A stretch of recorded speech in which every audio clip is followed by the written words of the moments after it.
Right, today we're going to open up and set up this Zoomed Premium Bearded Dragon kit, as well as do a review on whether it's appropriate for a bearded dragon. I'm going to use all our tools to measure the lamps and see if we can get it to work accordingly. So this tank is 3 by 18 by 18, that's 3 foot by 18 inches by 18 inches. I'm just going to cut these straps off.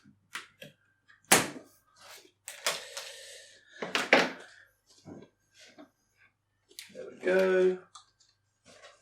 So this opens by sliding out this front section of the mesh here. There we go. I can use this for some testing in a minute. So I'm going to pop that there. So we've got a few things in here. First of all, we're looking at the sand.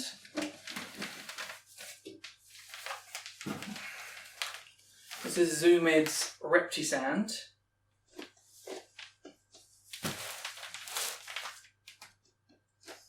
Now you're looking at only a £10 bag for this entire tank. Next we have, let's get the lighting out. We've got a combo dome that's going to house both our heating lamp and our UVB. So let's pop that over here.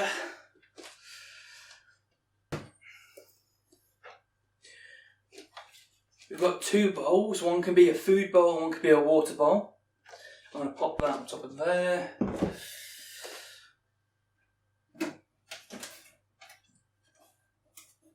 We've got two pins that act as vivarium locks, so we'll put that in a minute, so I'll pop that to the side as well.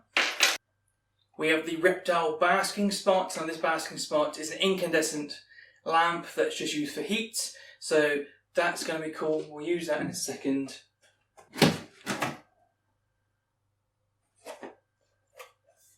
We've got a bearded dragon food sampler pack. No idea what this is, but we'll look at it anyway.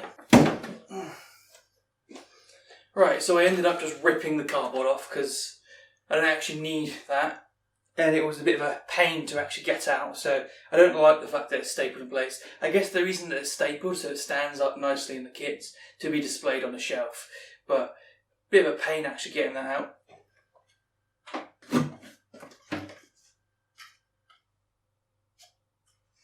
We've got a humidity and temperature gauge. There's this analog, it just sticks on the side of our vivarium. So put that to the side.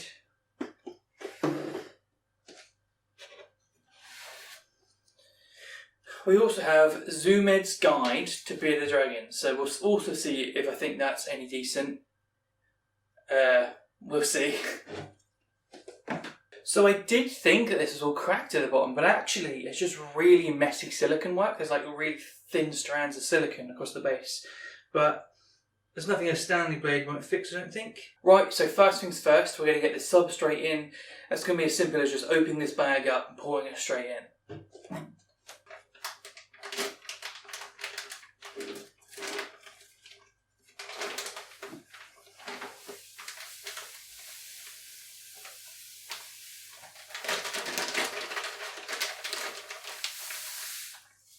Right, so our sand is in. I'm just going to spread that around a bit so it covers evenly.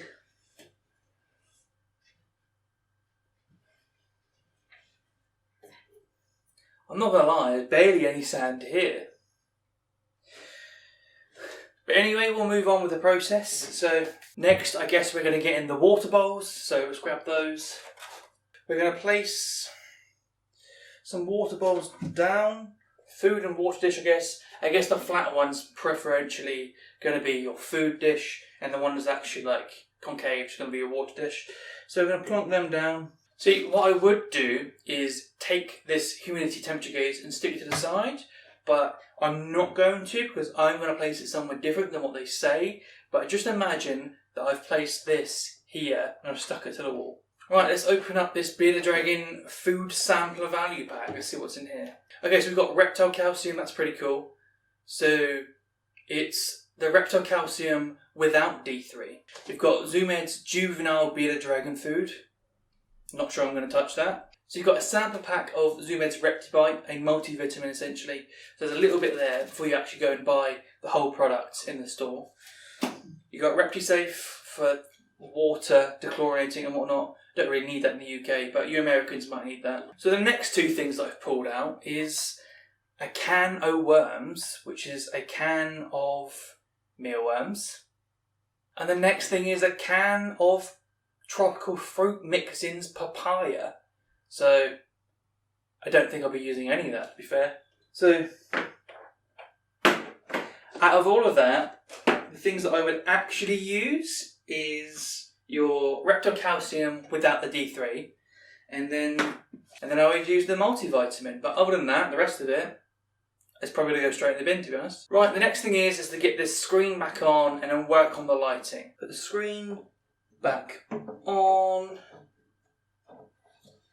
There we go. Nicely does it. Back half. And what I'm going to do actually is I'm going to leave this front half off so that when I put all the heating and lighting on, I can show you with tools how it performs. So I'm going to leave this front half off.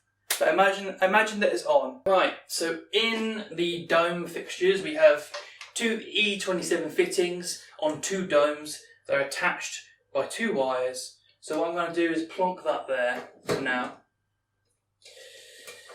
And then untwizzle these wires.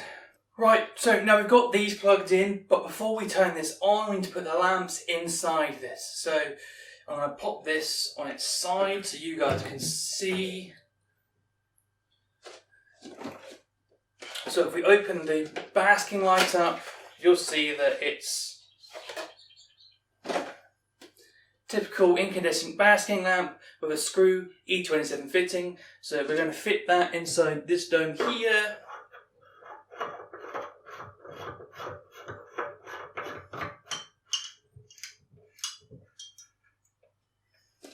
Next, what we're going to do is we're going to pop in our UVB. So I'm going to open this bad boy up. Right, so you can see again E27 fitting, screw like the same as the incandescent heat lamp, but it's a tube length light. This is going to give us our UVB. So I'm going to screw this into this one here. If you can, I would avoid actually touching the actual glass of the light, just so you don't put dirty fingerprints over it, and that will affect like distribution of light later on and how UVB like spreads. But for the sake of just doing this, I've just whacked it on there. So we're going to flip this, pop that down, and turn them on.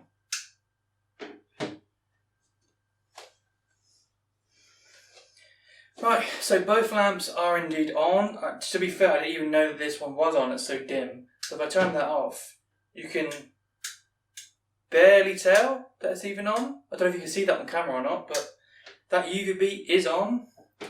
So I'll show you there. It is indeed on. Turn on our heat lamp. Right, apart from the massive mess I've made, that is it. That's the Be the Dragon kit. The last thing to look at is this Be the Dragon book, so I'll give it a quick flick through. It's saying that you can keep 1 or 2 adult Be the Dragons in this kit, apparently. There you are. So 2 adult Be the Dragons can go in this tank, apparently.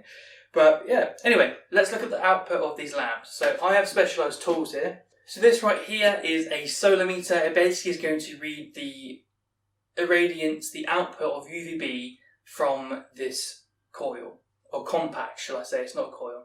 So this compact is positioned in a vertical position, which means it's meant to be a long tube. So since it's vertical, its output is going to be stifled into a narrow beam, which is less than ideal, but we'll show you here.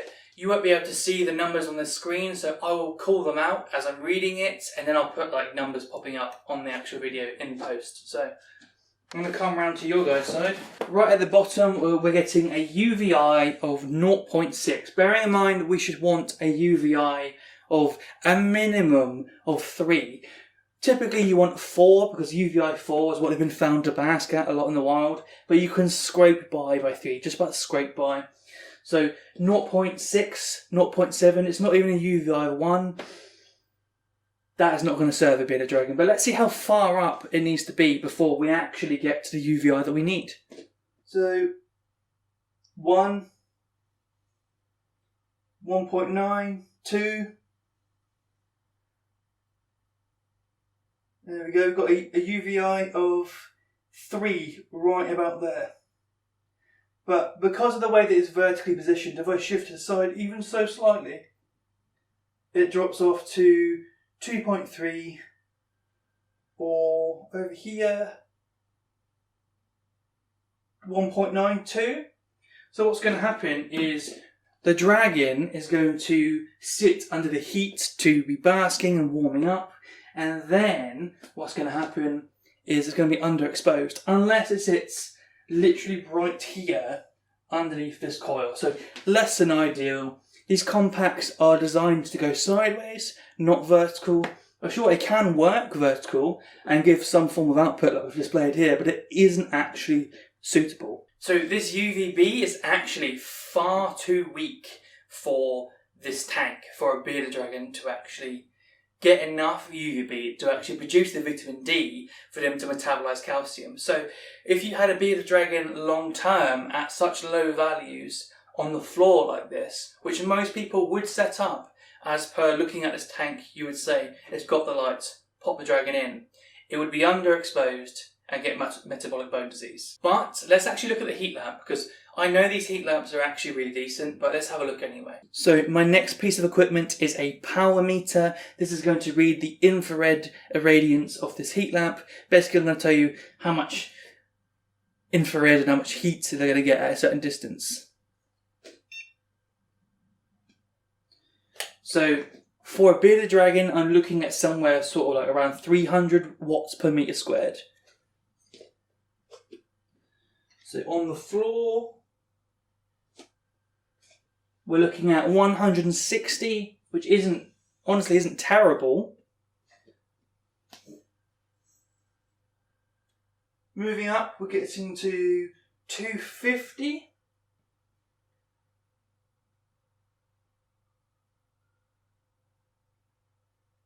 So around here is 300. Which is doable, to be fair. This is actually very doable in that tank. So if you were to put like a few rocks or a branch or even a hide there, maybe even the ReptiHabitat hide, the Habi Hut, that's the one. If you were to pop a Habi Hut directly under that heat lamp, your bearded dragon in theory could pop itself up on that hide and bask appropriately. So the heat is actually good, like the heat output of this lamp.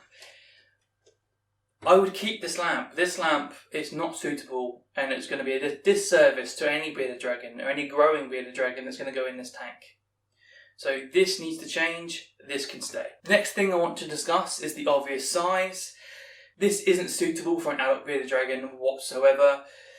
Not at all. Like, you can get away with this size tank for like a baby and juvenile, like coming up into just about getting to adolescence, and then you need to upgrade. For example, my adult bearded dragon is in a 7 foot by 2 foot by 2 foot enclosure. I know that is very big, and that's by no means the minimum, but the minimum for an adult bearded dragon is 4 feet by 2 feet by 2 feet. That's 48 inches by 24 inches by 24 inches. So the notion that you could have 2 adult bearded dragons in this tank, and it says that in this booklet, I can't even fathom why it says that. And the big obvious thing to mention with this tank is the lack of decor, the complete absence of decor in my opinion. A food bowl and a water bowl. So the fact that prioritising a food and water bowl over providing like a hide is lackluster in my opinion. I would like to see at least 1 hide for a bearded dragon, maybe even 2. So you're going to need to add a lot of things to this kit. If it was truly just a starter kit, and it was just to get you going and then you need to buy other things to add to it, I would be like, okay, yeah, starter kit. But the fact that it's called a premium bearded dragon kit and there's nothing in it, I would say what's premium about this empty vapid space? The other thing we need to mention is this mesh, although it's fine and it stops like bugs from crawling out, that fineness of it also reduces the amount of light that can get through. Now this mesh reduces the light's output by 30%. So whatever lamp you place on top, you're going to get a 30% reduction in its output reaching your dragon. So when it comes to having a coil in a vertical position and then through a 30% reduction mesh, the bearded dragon didn't really have much hope. So my opinion of this premium kit is that it's not the greatest. In terms of the tank size and the actual structure of the tank, It's not bad. You could use that for a juvenile bearded dragon and then moving up in time and upgrading that to an adult enclosure. In terms of what it provides, there's nothing in it, absolutely nothing in it.